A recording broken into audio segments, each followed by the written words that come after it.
Um tapa seco ecoou pelo silêncio da cabine de primeira classe, um som agudo que cortou o zumbido monótono dos motores do Boeing 737.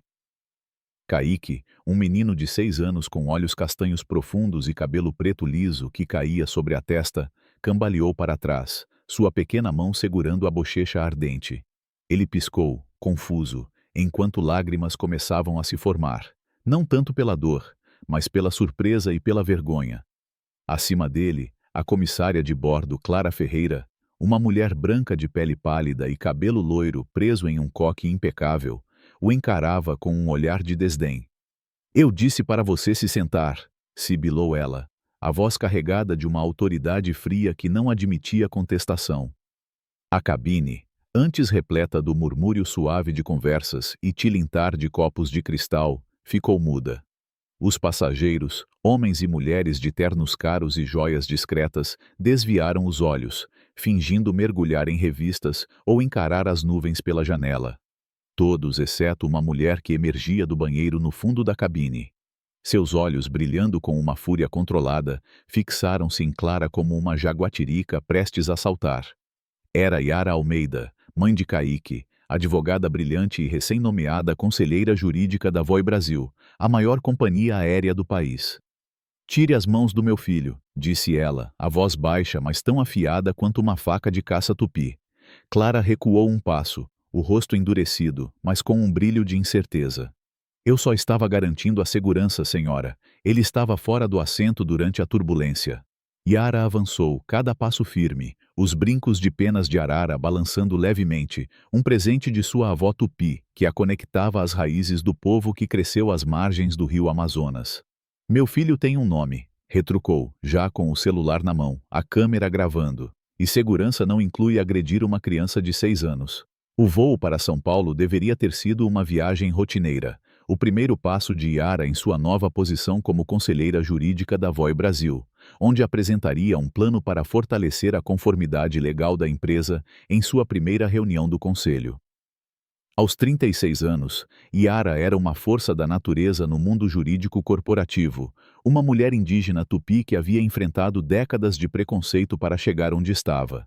Filha de uma comunidade ribeirinha no Amazonas, ela crescera ouvindo histórias de seus antepassados, de guerreiros que lutavam contra invasores com arcos e flechas, e de xamãs que conversavam com os espíritos da floresta.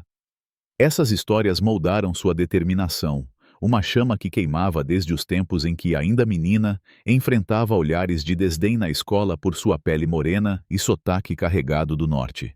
Agora, em um terno cinza sob medida, com o cabelo trançado em um estilo que homenageava suas raízes, Yara carregava o peso de ser a primeira indígena em um cargo executivo tão alto na Voi Brasil. Kaique, seu único filho, era sua maior inspiração e também sua maior vulnerabilidade. Ele estava com ela porque sua mãe, Dona Iracema, estava ocupada ensinando técnicas de tecelagem em uma cooperativa indígena no interior do Amazonas. Yara queria que Kaique visse a mãe em ação, que entendesse que o sangue tupi em suas veias não era uma limitação, mas uma fonte de força. "Mamãe, eu só queria meu pássaro", murmurou Kaique, a voz trêmula enquanto segurava um brinquedo de madeira esculpido em forma de uma arpia, a grande águia da Amazônia. O objeto, entalhado por tio Mauro, o tio-avô de Kaique e um respeitado artesão tupi, havia escorregado do colo do menino durante a turbulência, deslizando 3 fileiras à frente. Kaique, com a curiosidade ingênua de uma criança, levantara-se para recuperá-lo, ignorando o sinal de afivelar cintos, que brilhava acima.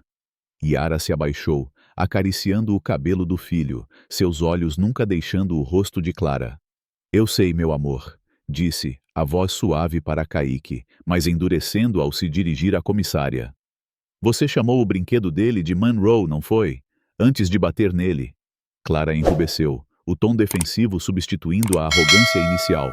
"Doutora Almeida, eu não sabia que era sua... Quer dizer, eu só estava seguindo o protocolo de segurança. Ele poderia ter se machucado." A menção ao nome de Yara pareceu mudar algo em Clara. O reconhecimento de quem ela era, a nova conselheira jurídica da empresa, trouxe um vislumbre de pânico ao seu rosto.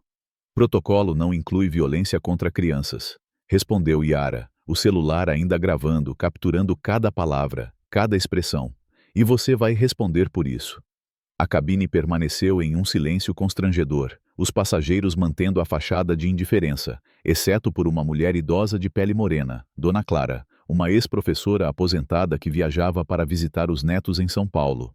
Seus olhos encontraram os de Yara por um breve momento, cheios de empatia, antes de ela desviar o olhar, como se temesse se envolver. Outra figura, menos visível, observava da galley traseira, Lívia Santos, uma jovem comissária de bordo de ascendência afro-brasileira, cujo uniforme impecável escondia o nervosismo que sentia. Lívia testemunhara o incidente inteiro, mas hesitava em intervir, sabendo que qualquer ação poderia custar seu emprego. Ela conhecia Clara Ferreira havia 2 anos e já ouvira seus comentários mordazes sobre passageiros indígenas ou negros que ousavam viajar na primeira classe. Eles não pertencem aqui, Clara dissera certa vez, em um tom baixo que Lívia fingira não ouvir. Agora, vendo Kaique esfregar a bochecha e Yara enfrentando Clara com uma calma letal, Lívia sentiu algo mudar dentro de si. Algum problema aqui? A voz grave do capitão André Ribeiro interrompeu a tensão. Ele emergiu do corredor, um homem de 50 anos com a postura confiante de quem comandava aviões há décadas. Seus olhos percorreram a cena. Kaique encolhido contra a mãe, Yara com o celular apontado para Clara, e os outros passageiros fingindo não notar. Sua comissária agrediu meu filho de 6 anos, disse Yara, cada palavra cortante como uma flecha. Estou documentando o incidente e pretendo registrar uma queixa formal assim que aterrissarmos. André olhou de Yara para Clara, cujo rosto agora estava pálido. Clara, isso é verdade? Perguntou, mantendo o tom neutro, mas com um toque de desaprovação. Capitão, eu só estava garantindo a segurança. Clara insistiu, a voz trêmula. A criança estava fora do assento durante o sinal de cinto. Eu apenas o guiei de volta. Yara ergueu uma sobrancelha. Guiar com um tapa no rosto? Meu filho tem uma marca vermelha na bochecha. Ela inclinou o rosto de Kaique suavemente para a luz, revelando a marca distinta da mão de Clara. André franziu o senho, claramente desconfortável. Resolveremos isso adequadamente após o pouso, disse gesticulando para Clara. Por agora, outra comissária assumirá esta cabine. Lívia! Ele chamou, e Lívia, hesitante, saiu da galley, seus olhos evitando os de Clara enquanto assumia o posto. Enquanto André escoltava Clara para a parte traseira do avião, Yara puxou Kaique para seu colo, sentindo o coração do menino bater rápido contra o dela. Você está bem, meu guerreiro? Perguntou, usando o apelido que tio Mauro dera a Kaique, inspirado nas lendas de guerreiros tupi que protegiam suas aldeias. Kaique assentiu, mas seus olhos ainda brilhavam com lágrimas. Por que ela me bateu, mamãe? Eu só queria meu pássaro. Yara engoliu a raiva que queimava em seu peito, substituindo-a por uma promessa silenciosa. Porque algumas pessoas não entendem o valor do nosso povo, meu amor, mas a mamãe vai consertar isso. Ela acariciou o brinquedo de madeira, sentindo as curvas suaves do entalhe da arpia, um símbolo de força e visão na cultura tupi. Tio Mauro contara a Kaique que a arpia era o guardião dos céus, um espírito que via tudo e protegia os justos. Yara esperava que o espírito da arpia estivesse com eles agora, porque ela sabia que o que acontecera não era um incidente isolado. Nos últimos meses, enquanto se preparava para assumir seu cargo na Voi Brasil, Yara ouvira rumores inquietantes sobre o tratamento da companhia a passageiros e funcionários indígenas e afro-brasileiros, relatos de reclamações ignoradas, promoções negadas e até demissões sem motivo claro. Ela aceitara o cargo com a intenção de mudar isso de dentro para fora, mas nunca imaginara que ela e seu filho se tornariam alvos tão cedo.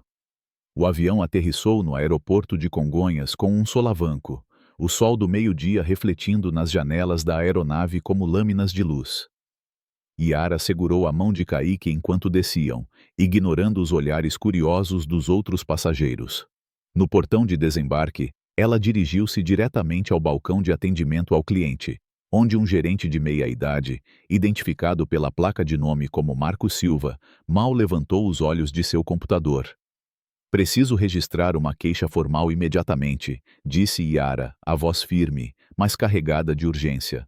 Uma de suas comissárias agrediu meu filho durante o voo. Marcos suspirou, como se lidasse com uma inconveniência rotineira. Posso fornecer um formulário de feedback. O processamento leva de 4 a 6 semanas. Yara cerrou os punhos, lutando para manter a compostura. Não é sobre uma bagagem perdida. Seu funcionário cometeu uma agressão física contra uma criança. Quero falar com seu supervisor e a segurança do aeroporto agora. Marcos finalmente a olhou, seus olhos se estreitando ao percorrerem Yara e Kaique, notando a trança adornada com contas indígenas e o brinquedo de madeira na mão do menino. Senhora, vamos evitar exageros. Tenho certeza de que foi apenas um mal-entendido. Yara ergueu o celular. Eu tenho um vídeo e pretendo enviá-lo para meu e-mail para documentação antes de falar com as autoridades. Algo passou pelo rosto de Marcos. Um lampejo de preocupação rapidamente mascarado por um sorriso profissional. Claro, nossa sala de atendimento ao cliente tem Wi-Fi melhor. Fica logo ali. Ele apontou para uma porta envidraçada ao lado do balcão. Dentro da sala, Yara tentou enviar o vídeo, mas o arquivo não carregava. Erro de conexão, piscava na tela, apesar das barras cheias de Wi-Fi. Após a quinta tentativa, seu celular, que estava totalmente carregado, exibiu um aviso de bateria crítica e desligou. Isso é impossível, murmurou Yara, pressionando o botão de ligar freneticamente. Quando saiu da sala, encontrou 2 seguranças uniformizados esperando por ela, ao lado de Marcos, e surpreendentemente Clara, que de alguma forma chegara ao portão antes deles, apesar de ter saído do avião por último. Senhora Almeida, disse o segurança mais alto, omitindo seu título de doutora. Sou o oficial Diego Mendes, e este é o oficial Lucas Costa. Entendemos que houve um incidente em seu voo. Antes que Yara pudesse responder, Clara falou, a voz teatralmente trêmula. Eu só estava fazendo meu trabalho, garantindo a segurança durante uma turbulência severa. A criança estava correndo pelo corredor, colocando a si mesma e outros em perigo. Eu apenas a guiei de volta ao assento. Ela bateu no meu filho. Yara retrucou, apontando para a bochecha de Kaique, ainda vermelha sob a luz fluorescente. Eu tenho um vídeo, mas meu celular morreu de repente. O oficial Lucas trocou um olhar com Diego. Conveniente, murmurou. Crianças choram por muitos motivos, disse Diego, dando de ombros, especialmente durante turbulências assustadoras. Yara percebeu pelo canto do olho um homem de terno caro e cabelo grisalho observando a interação à distância. Ele falou brevemente ao telefone antes de desaparecer na multidão. Olha, doutora Almeida, interveio Marcos, de repente lembrando seu título. A senhora tem uma reunião importante amanhã, não é? Essas coisas podem escalar desnecessariamente. Talvez seja melhor focar na sua apresentação. Yara franziu o senho. Como ele sabia da reunião? Ela não mencionara isso. Isso não acabou, disse ela, consciente do estado cada vez mais angustiado de Kaique.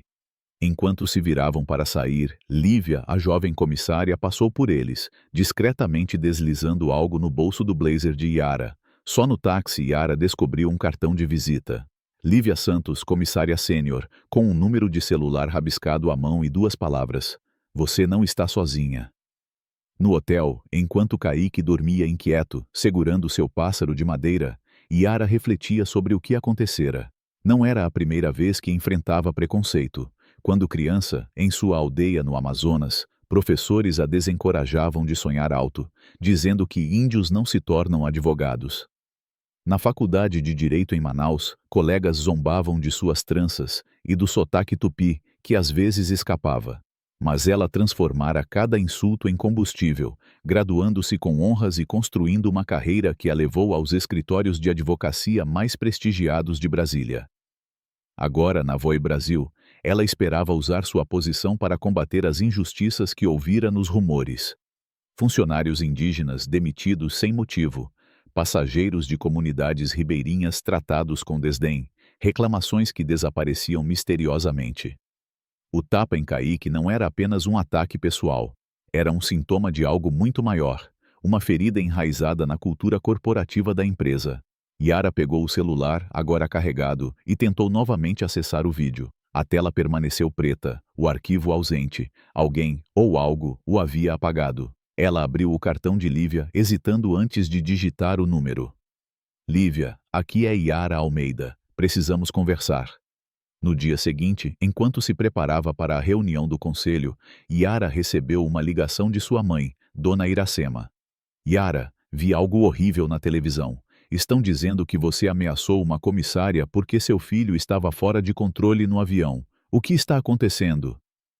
A voz de Iracema tremia, não de medo, mas de indignação. Não é verdade, mãe. Estão distorcendo tudo. Estou lidando com isso. Você precisa trazer Kaique para casa, insistiu Iracema. O Amazonas é seguro. Aqui, os espíritos da floresta nos protegem. Yara suspirou, o peso da responsabilidade esmagando-a. Não posso abandonar isso agora, mãe. Não é só por Kaique. É por todos nós. Após a ligação, Yara abriu seu laptop, encontrando um e-mail da Voe Brasil. Reunião de revisão de desempenho urgente. Amanhã, 8 horas. Assunto: preocupações com status probatório. Ela sentiu um frio na espinha. O jogo estava apenas começando e os adversários jogavam sujo. Enquanto isso, Kaique, sentado no canto do quarto do hotel, segurava seu pássaro de madeira, sussurrando para ele como se fosse um amigo vivo. Você já voou com a arpia, mamãe? Perguntou, a voz pequena, mas curiosa. Yara sorriu, apesar da tensão. Tio Mauro diz que a arpia vê tudo, até os corações das pessoas. Ela vai nos ajudar, Kaique. O menino assentiu, segurando o brinquedo com mais força. Yara sabia que proteger seu filho significava mais do que vencer uma batalha. Significava desmantelar um sistema que via pessoas como ela e Kaique como inferiores. Ela pegou o celular novamente, enviando uma mensagem para Lívia. Encontro hoje à noite. Preciso de respostas. Enquanto esperava uma resposta, Yara olhou pela janela do hotel, o horizonte de São Paulo brilhando sob o sol. Em sua mente, ela ouviu as histórias de tio Mauro sobre os guerreiros tupi, que enfrentavam inimigos muito maiores com coragem e sabedoria. Ela não era apenas uma advogada, era uma descendente desses guerreiros. E como a arpia, ela estava pronta para voar alto e lutar. O celular de Yara vibrou na mesa do hotel, cortando o silêncio da madrugada. A tela piscou com uma mensagem de um número desconhecido. Doutora Almeida, sou Lívia. Protocolo 19. Não confie em ninguém na Voe Brasil. Encontro às 23 horas. Café Sol Nascente. Bairro Liberdade. Vá sozinha. Yara leu as palavras repetidamente, sentindo o peso delas como se fossem pedras jogadas no rio Amazonas, criando ondulações que ela ainda não compreendia. Kaique dormia no canto do quarto, o pássaro de madeira esculpido por tio Mauro aninhado contra seu peito, o rosto finalmente tranquilo após uma noite de pesadelos. Yara olhou para o filho, a marca vermelha na bochecha agora desbotada, mas ainda visível como um lembrete cruel do que acontecera no voo. Ela sabia que o tapa de Clara Ferreira não era apenas um ato isolado, era uma flecha disparada de um arco maior, um sistema que ela começava a perceber ser mais insidioso do que imaginara. Yara vestiu um casaco escuro, trançou o cabelo com cuidado, adicionando uma pena de arara que sua avó lhe dera anos atrás. A pena, segundo a tradição tupi, era um talismã de proteção, um presente dos espíritos da floresta para guiar os guerreiros em tempos de batalha. E Yara sentia que estava entrando em uma guerra. O Café Sol Nascente, escondido em uma rua estreita do bairro Liberdade, exalava o aroma de café torrado e pão de queijo fresco. Era um lugar discreto, frequentado por trabalhadores noturnos e artistas boêmios, longe dos holofotes dos executivos da Voe Brasil. Yara chegou alguns minutos antes, escolhendo uma mesa no canto, de onde podia observar a porta. Lívia entrou exatamente às 23 horas. Os olhos nervosos percorrendo o ambiente antes de se sentarem. Seu uniforme de comissária havia sido trocado por uma blusa simples e jeans, mas a tensão em sua postura era inconfundível. Obrigada por vir, disse Yara, mantendo a voz baixa. Lívia assentiu, deslizando um pequeno pendrive sobre a mesa. Isso é tudo que consegui reunir até agora. Protocolo 19 é apenas a ponta do iceberg. Yara franziu o senho, pegando o dispositivo com cuidado. O que é exatamente o Protocolo 19? Lívia hesitou, como se as palavras fossem perigosas demais para serem ditas em voz alta. É um conjunto de diretrizes internas da Voe Brasil para lidar com incidentes sensíveis. Reclamações de discriminação, especialmente de passageiros indígenas ou afro-brasileiros, são redirecionadas para um departamento especial. Lá, elas desaparecem. Evidências são apagadas, testemunhas são pressionadas a mudar suas histórias, e os reclamantes são desencorajados. Yara sentiu um aperto no estômago. Desencorajados como? Lívia olhou para as próprias mãos, trêmulas. Ameaças veladas, às vezes demissões, outras vezes algo pior. No último ano, 3 comissários que apoiaram queixas de discriminação foram demitidos por falhas de desempenho. Eu mesma vi uma passageira indígena ser acusada de roubo só porque pediu um cobertor extra na primeira classe. Quando ela tentou reclamar, o vídeo de segurança do voo sumiu. Yara pensou no seu próprio celular, que misteriosamente descarregara no aeroporto. Meu vídeo também foi apagado, disse ela. E meu celular morreu do nada, mesmo estando carregado. Lívia assentiu, como se isso não a surpreendesse. Eles têm tecnologia para isso. Sistemas de interferência nos terminais de Congonhas e Guarulhos. Podem bloquear transmissões, acessar dados de dispositivos e até desativá-los remotamente. Não é legal, mas quem vai questionar uma empresa como a Voi Brasil? Antes que Yara pudesse responder, a porta do café se abriu e 2 homens entraram. Um era João Mendes, um técnico de TI de 32 anos, magro, com óculos de armação fina e uma expressão de quem não dormia há dias. O outro era Padre Tiago, um homem de 45 anos, de ascendência guarani, com olhos gentis e uma cruz de madeira entalhada pendurada no pescoço. Lívia fez um gesto sutil, indicando que estavam com ela. Eles são confiáveis, disse, antecipando a preocupação de Yara. João trabalhou na Voi Brasil até ser demitido no mês passado. Ele sabe como os sistemas deles funcionam. E Padre Tiago? Ele tem conexões com comunidades indígenas em São Paulo. Pode ajudar a amplificar sua voz. João se sentou, puxando um laptop velho da mochila. Eu encontrei algo nos servidores da Voi Brasil antes de ser cortado, disse ele, a voz baixa mas firme. Arquivos sobre o protocolo 19 e outros. Há pelo menos 23 protocolos diferentes, cada um para um tipo de problema. Passageiros de comunidades ribeirinhas como você e Kaique são alvos prioritários. Eles até têm um manual interno que categoriza reclamações por etnia e status socioeconômico. Yara sentiu a raiva crescer, mas a conteve, canalizando-a em sua mente jurídica. Você tem provas disso? João assentiu, abrindo uma pasta digital. Salvei cópias antes que me bloqueassem, e-mails, memorandos, até registros de transferências financeiras suspeitas. Mas precisamos de alguém com seu conhecimento jurídico para transformar isso em algo que possa derrubar o sistema. Padre Tiago, que até então permanecera em silêncio, falou com uma calma que parecia carregar o peso de anos de luta. Yara, eu vi o que estão fazendo com você na mídia. Estão distorcendo a história, dizendo que você ameaçou a comissária, que Kaique estava fora de controle. É o mesmo que fizeram com outros do nosso povo. Quando minha sobrinha, uma estudante de medicina, tentou denunciar um piloto que a humilhou em um voo, ela foi perseguida até abandonar a reclamação. Isso não é só sobre você ou Kaique, é sobre todos nós.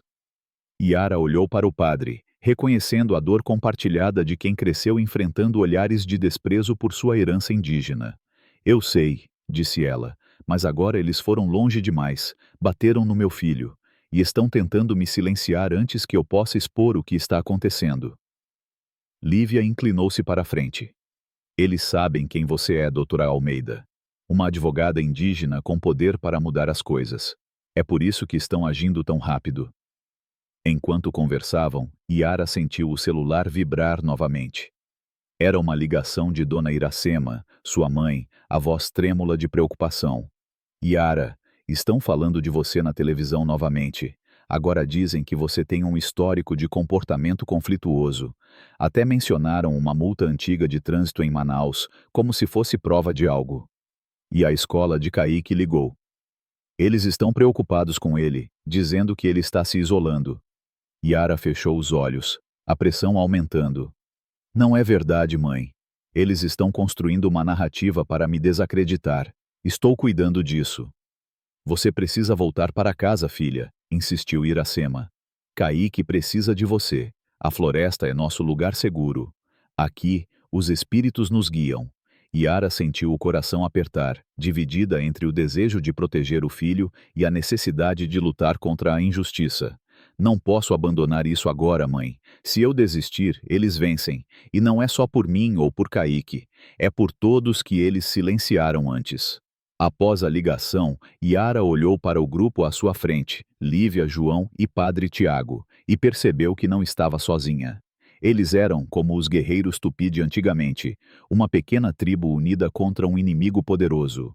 João abriu outro arquivo no laptop, mostrando um e-mail interno entre Eduardo Costa, o diretor executivo da Voi Brasil, e Roberto Ferreira, pai de Clara e membro influente do conselho. O assunto dizia: contenção imediata, Almeida. A mensagem de Eduardo, enviada minutos após o pouso do voo, era clara. A nova conselheira jurídica é um problema. Ela tem um vídeo. Ativar protocolo 19. Garantam que o arquivo não chegue à imprensa. A resposta de Roberto era ainda mais direta. Clara está sob controle. Use os sistemas do aeroporto para neutralizar o dispositivo dela. Se necessário, escalem para o nível 2. Não podemos permitir outro escândalo de discriminação. Yara sentiu um calafrio. Nível 2? O que isso significa? João hesitou antes de responder. Envolve táticas mais agressivas. Pressão psicológica, manipulação de registros, até ações legais para desacreditar a pessoa. No seu caso, acho que já começaram. Yara pensou na escola de Kaique, nas notícias distorcidas, no celular que morreu misteriosamente.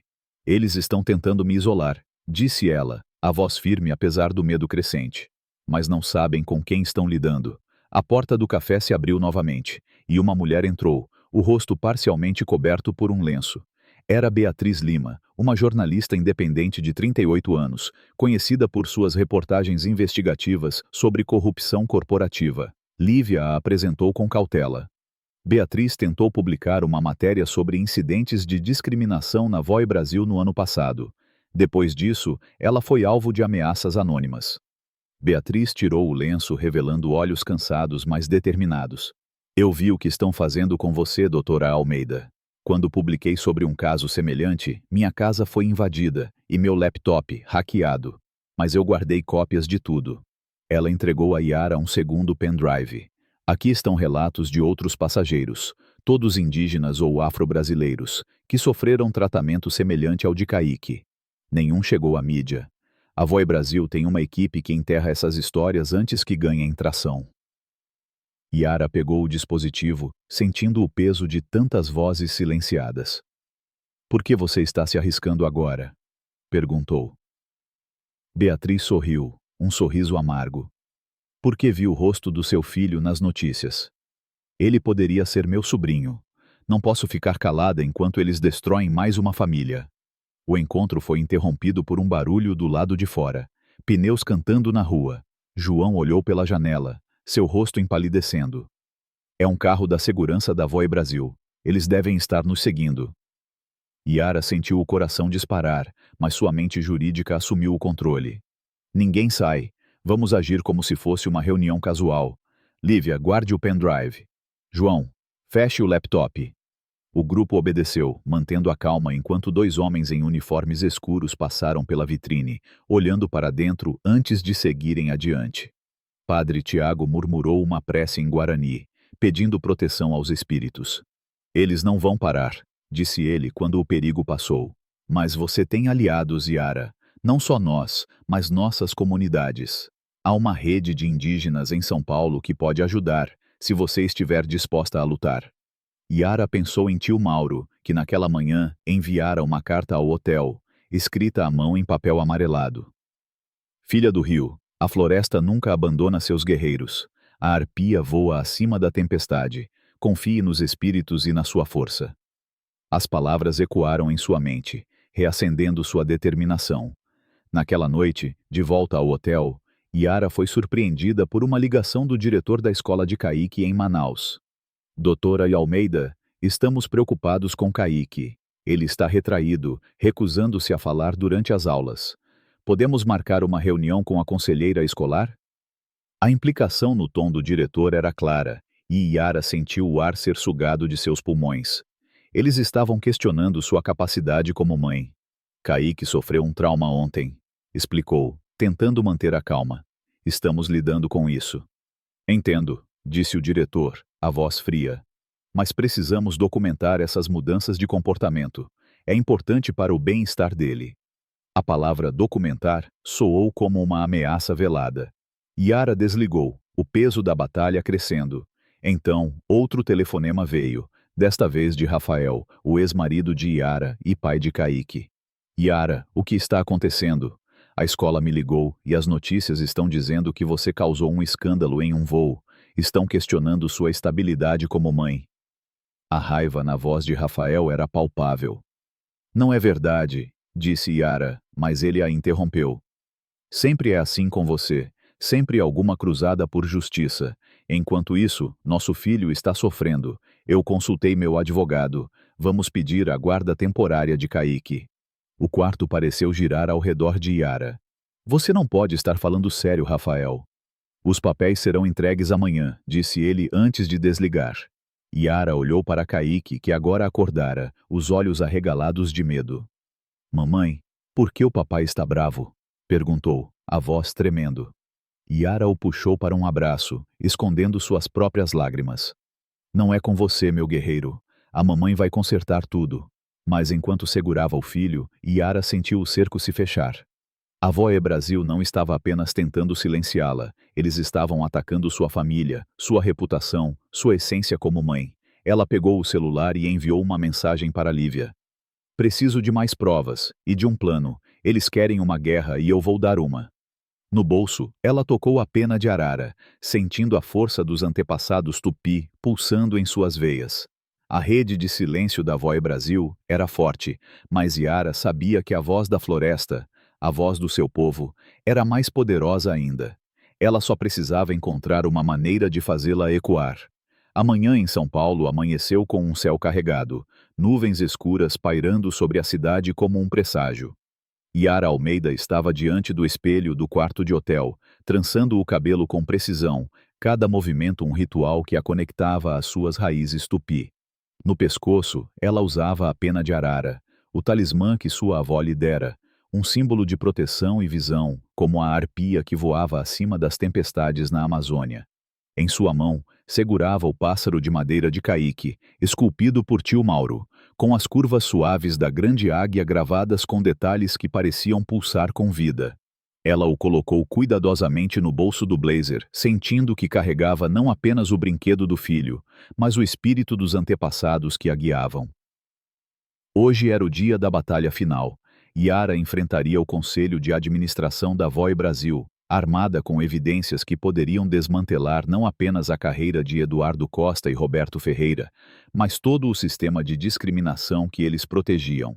No canto do quarto, Kaique dormia, o rosto tranquilo pela primeira vez em dias, protegido pela irmã de Lívia, uma mulher robusta com formação em segurança que não deixaria ninguém se aproximar do menino. Yara respirou fundo, murmurando uma prece tupi que tio Mauro lhe ensinara. Ó espíritos da floresta, guiem meus passos, deem-me a força da jaguatirica e a visão da arpia. Ela estava pronta. O caminho até a sede da Voe Brasil, um arranha-céu de vidro reluzente no coração de São Paulo, era um campo minado. Do lado de fora, uma pequena multidão se reunia, organizada por Padre Tiago e líderes de comunidades indígenas locais.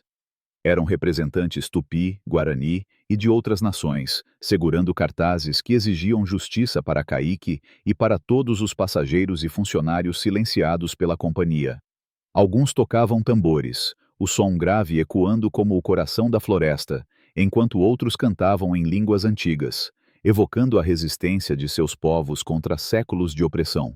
Yara, ao descer do carro com João Mendes e Beatriz Lima, sentiu o peso daquele apoio. Eles estão aqui por você, disse Padre Tiago, que os encontrara na entrada. E por todos nós. Yara assentiu, tocando a pena de arara em seu pescoço. Que os espíritos os protejam, respondeu, antes de entrar no prédio, onde a batalha verdadeira a aguardava. No elevador, o cartão de acesso de Yara piscou vermelho. Acesso negado. Ela esperava isso. A Voi Brasil havia revogado suas credenciais na noite anterior, uma tentativa de mantê-la fora do edifício, mas Lívia, que agora trabalhava na retaguarda, havia previsto o movimento. Use este, disse ela, entregando a Yara um cartão temporário fornecido por um aliado no setor de segurança. Malcolm Oliveira, chefe de segurança, está do nosso lado. Ele sabe o que está em jogo. O elevador subiu até o andar executivo, onde o ar parecia carregado de tensão. Quando as portas se abriram, Yara foi recebida por olhares de surpresa e hostilidade. Eduardo Costa, o diretor executivo, estava na cabeceira da sala de conferências, organizando documentos ao lado de Roberto Ferreira, cujo rosto endureceu ao vê-la. "O que ela está fazendo aqui?" exigiu Roberto, levantando-se. "Ela foi colocada em licença administrativa e banida do prédio." Yara avançou, a voz firme como o tronco de uma samaúma. "Estou aqui a convite da presidente do conselho, Dona Isabel Torres, e trago informações que o conselho precisa ouvir." Isabel Torres, uma mulher de 65 anos com uma presença que lembrava as matriarcas indígenas de sua própria ascendência Pancararo, entrou na sala logo atrás de Yara, acompanhada por Malcolm Oliveira. "Senhora presidente, isso é altamente irregular", protestou Eduardo, sua confiança habitual abalada. Isabel levantou a mão, silenciando-o. "Como presidente do conselho, tenho autoridade para convidar quem julgar necessário. Doutora Almeida tem evidências relevantes para a agenda de hoje. Ela terá a palavra." Os 12 membros do conselho, a maioria homens brancos de ternos caros, trocaram olhares incertos, a dinâmica de poder na sala começando a mudar. Yara colocou sua pasta de documentos na mesa, ao lado de um tablet fornecido por João, que continha backups seguros de todas as evidências. "Membros do conselho", começou ela, "vim à Voe Brasil para fortalecer a conformidade legal e proteger a empresa de riscos. Em menos de 48 horas, testemunhei e documentei um caso claro de má conduta de uma funcionária, com implicações raciais. Desde então, fui alvo de manipulação de evidências, intimidação de testemunhas, ataques na mídia e uma tentativa orquestrada de tirar a guarda do meu filho de 6 anos. "Absurdo!" interrompeu Roberto, o rosto vermelho. "Você está criando uma narrativa para encobrir sua incapacidade de se integrar à nossa cultura corporativa." Yara não se abalou, distribuindo cópias dos documentos aos membros do conselho.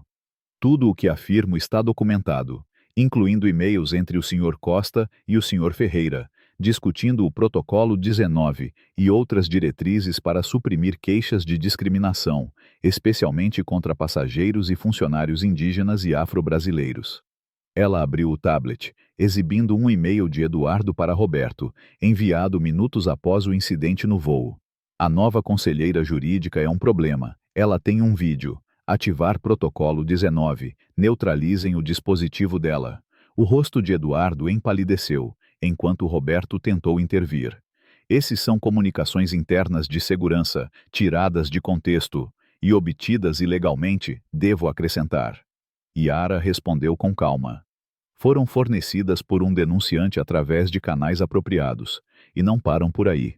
Encontramos registros de 23 protocolos diferentes, cada um projetado para lidar com reclamações com base na etnia ou status dos passageiros. A Voe Brasil literalmente tem um manual para discriminar." A sala ficou em silêncio, os membros do conselho folheando os documentos com expressões que variavam de choque a desconforto. Então, a porta da sala de conferência se abriu abruptamente e Dona Clara, a passageira idosa do voo, entrou, escoltada por Malcolm. Seus olhos, apesar da idade, brilhavam com determinação. "Eu estava lá", disse ela, a voz firme. "Vi tudo." A comissária Clara Ferreira não apenas bateu no menino, mas fez comentários depreciativos sobre o brinquedo dele, chamando-o de Monroe. Eu tentei registrar uma declaração no portão, mas fui ignorada. O impacto de suas palavras foi imediato. Vários membros do conselho olharam para Eduardo e Roberto, que agora suavam visivelmente. "Isso é uma farsa", exclamou Roberto. "Uma passageira idosa com memória falha não é prova." Mas Isabel levantou a mão novamente. "A cadeira reconhece a doutora Almeida. Continue." Yara avançou para a evidência mais devastadora. "Enquanto investigávamos os protocolos, descobrimos irregularidades financeiras. Transferências de milhões de reais das contas operacionais da Voi Brasil para entidades offshore controladas pelo Sr. Costa, com percentuais de retorno para contas ligadas ao Sr. Ferreira. Ela exibiu registros bancários, assinaturas de empresas de fachada e um padrão algorítmico usado para ocultar as transações. Isso não é apenas discriminação sistemática, é fraude corporativa em grande escala. A sala explodiu em murmúrios, os membros do conselho agora abertamente encarando Eduardo e Roberto. Isso é ultrajante, gritou Eduardo, levantando-se. São acusações infundadas, uma tentativa de difamação. Mas sua voz tremia, e ele instintivamente alcançou seu laptop, como se quisesse apagar algo. Malcolm, com uma precisão militar, desconectou o dispositivo da rede.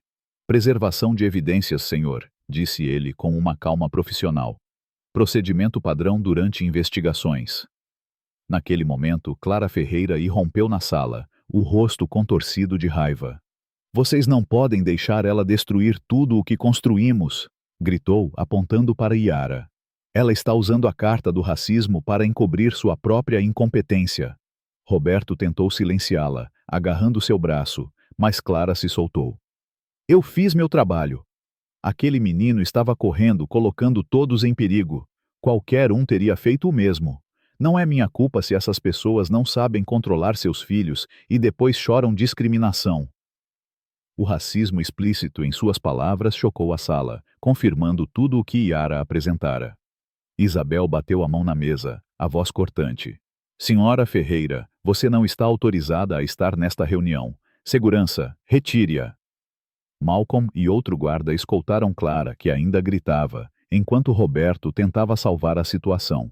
Isso é uma conspiração orquestrada pela presidente para tomar o controle, acusou ele desesperado. Vocês todos têm compromissos que poderiam ser mal interpretados se expostos. A ameaça velada de chantagem silenciou a sala momentaneamente, mas Yara viu o medo nos olhos de alguns membros do conselho, e a oportunidade. Membros do conselho, disse Yara, a voz ecoando como um tambor cerimonial, entendo a tentação de proteger sistemas estabelecidos. Mas pergunto, se eles usam esses protocolos contra mim, uma executiva sênior com formação jurídica, o que fizeram com passageiros e funcionários com menos poder? E qual será a responsabilidade de vocês quando esses casos vierem à tona? Isabel aproveitou o momento. Proponho uma votação imediata, suspender o Sr. Costa e o Sr. Ferreira, nomear um conselho independente para revisar todas as queixas de discriminação dos últimos 5 anos e auditar todas as transações financeiras autorizadas pelo Sr. Costa. O membro mais jovem do conselho, um advogado de Recife, levantou a mão. Eu secundo. A votação foi tensa, cada segundo parecendo uma eternidade. Por uma margem de 9-3, a moção foi aprovada. Eduardo e Roberto foram escoltados para fora, seus dispositivos confiscados, suas carreiras na Voi Brasil efetivamente encerradas. Enquanto a reunião terminava, Isabel aproximou-se de Yara. Temos um longo trabalho de reparação pela frente. A empresa emitirá um pedido público de desculpas e reverterá todas as ações retaliatórias, incluindo a questão da guarda de Kaique. Yara assentiu, aliviada, mas exausta. E o juiz que preside o caso de guarda, ele recebeu doações de campanha do Sr. Ferreira. Isabel sorriu, um sorriso de quem conhecia o jogo. Já foi denunciado ao Comitê de Ética Judicial. Nossos advogados estão entrando com uma moção de emergência para anular a decisão com base em conflitos de interesse. Pela primeira vez em dias, Yara sentiu o peso em seu peito diminuir. Ela vencera, não apenas por si mesma e por Kaique, mas por todos os que sofreram sob as práticas discriminatórias da Voi Brasil. Mas o alívio durou pouco. Naquela noite, no estacionamento da sede da Voi Brasil, enquanto Yara caminhava para seu carro, uma figura emergiu das sombras.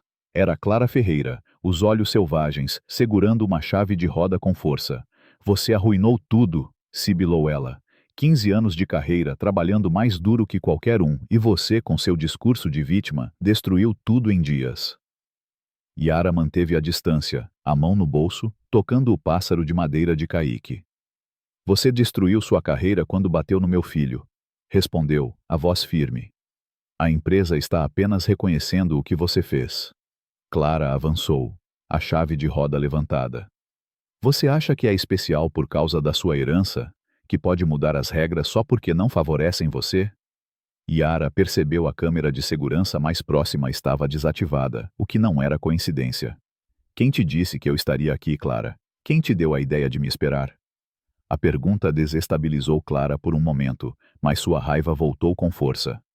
Não importa, você precisa entender que há consequências para pessoas como você, que não sabem seu lugar. Antes que Clara pudesse atacar, a porta da escada se abriu com um estrondo. Malcolm Oliveira emergiu, a voz calma, mas autoritária. Senhora Ferreira, abaixe a arma. Clara hesitou, a chave de roda tremendo em sua mão. Fique fora disso, Malcolm. Isso não é da sua conta. Proteger executivos é literalmente meu trabalho, retrucou ele, avançando com cuidado. A polícia está a 2 minutos. Faça a escolha inteligente. O som de sirenes ao longe quebrou a resistência de Clara. A chave de roda caiu no chão e ela desabou contra um carro, derrotada. Como você sabia? Perguntou Yara, enquanto a polícia algemava Clara. Malcolm suspirou. Eu não confiei na falha daquela câmera. Estive monitorando as entradas do estacionamento e encontrei mensagens recentes entre Clara e um aliado de Costa. Eles ainda têm uma rede dentro da empresa, resistindo às mudanças. Yara olhou nos olhos de Malcolm, vendo algo mais do que profissionalismo. Por que você está me ajudando agora? Perguntou. Malcolm hesitou, então respondeu. Eu também tenho um filho. Ele foi acusado de roubo em um voo por pegar um suco extra. Minha queixa desapareceu. Foi quando percebi que o sistema não protege nem mesmo os que estão dentro dele. Semanas depois, a transformação na Voi Brasil era visível. A empresa emitiu um pedido público de desculpas a Yara e Kaique, reconhecendo o incidente e a tentativa de encobrimento. O juiz do caso de guarda recuou após a investigação ética e Rafael, confrontado com evidências de como fora manipulado, retirou a petição de guarda. Um conselho independente revelou centenas de incidentes de discriminação enterrados ao longo dos anos, levando a indenizações e mudanças de política.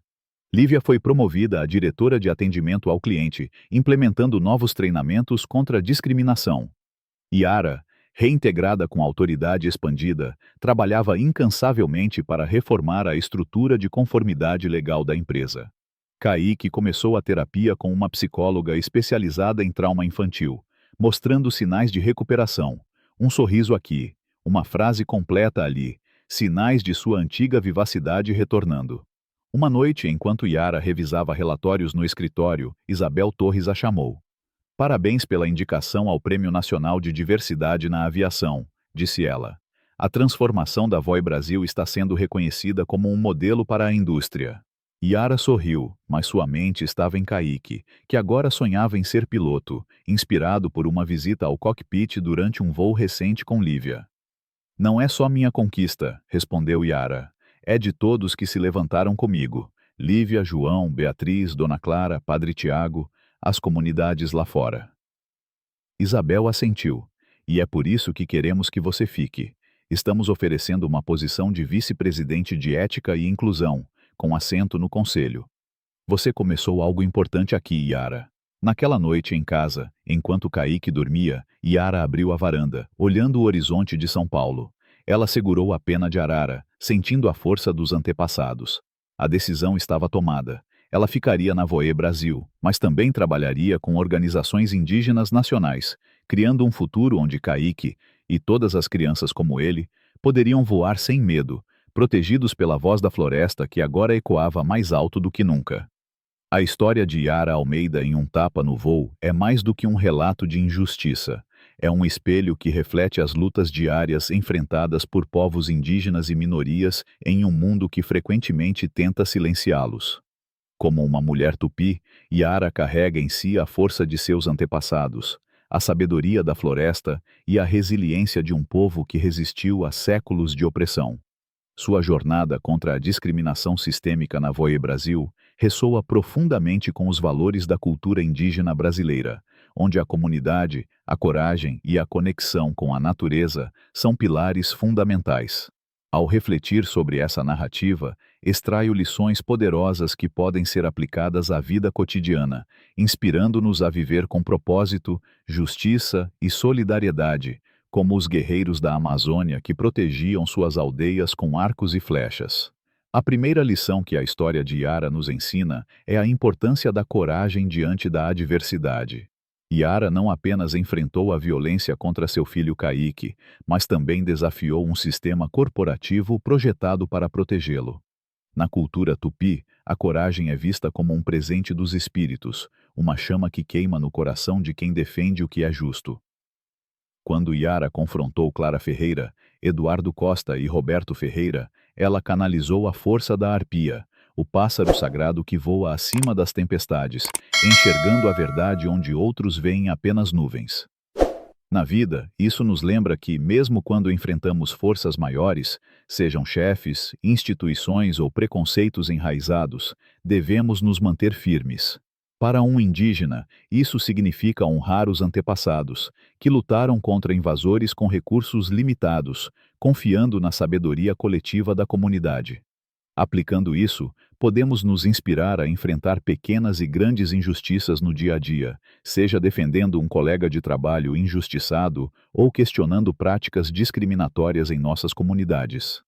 A segunda lição é o poder da comunidade e da solidariedade. Yara não venceu sozinha. Ela contou com aliados como Lívia, João, Beatriz, Dona Clara e Padre Tiago, cada um arriscando algo para apoiá-la. Na cultura indígena brasileira, a comunidade é o coração da vida.